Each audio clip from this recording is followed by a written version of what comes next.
tao. Kung ilan sa nakapwesto ay kurakot ng gobyerno. Uldapan, nakawandigmaan at patayan ang nakikita ko. Bakit kailangan pang madamay yung inosenteng mga tao? Tama yan.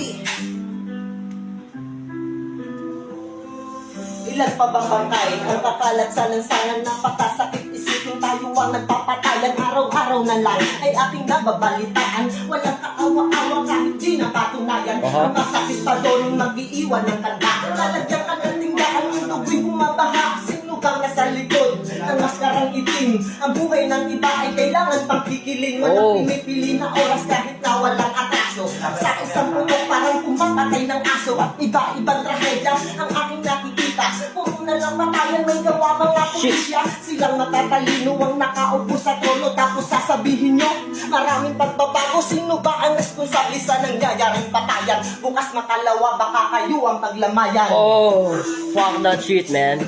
Mga tao na sakit na binabalot ng dilim. Mga tao na sakit na binabalot ng dilim.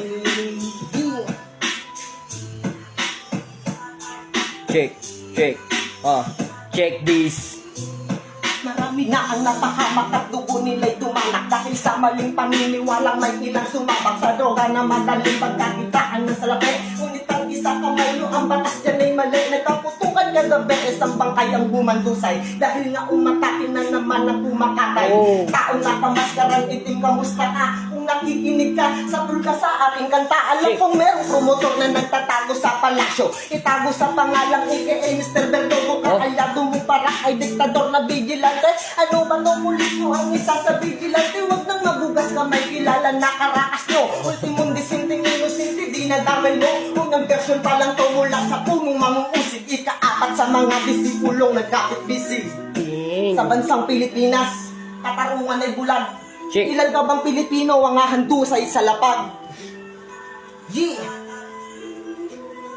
Sa lahat na nangyayaring kaguluhan sa bansa ay isang kaduda-duda na kayo ang may gawa. Para bang pelikula sa palabas na probinsyano. Pati ating Pangulo ay sangkot pala sa plano. Sila ang promotor ng kaguluhan sa Pinas. Kahit pera ng mahirap inyo pang winawaldas. Karamihan sa iba alagad pa ng batas. Kahit suko na sila, yung iba inuutas. At ngayon ay nasaan ang pangako ng Pangulo na sa bansa Pilipinas ay maraming magbabago. Puro na lang patayan ang naririnig sa radyo. Druga daw ang dahilan, maling paratang ng sinabi. Sino bang nakasisi? Kundi ang mga pulisya. Inosente mga tao ang pinukulong nila. Ang bulok nilang sistema may lunas. Babae ito isa-isa na kung gabot sa sinungaling na gobyerno. Chick, taka na.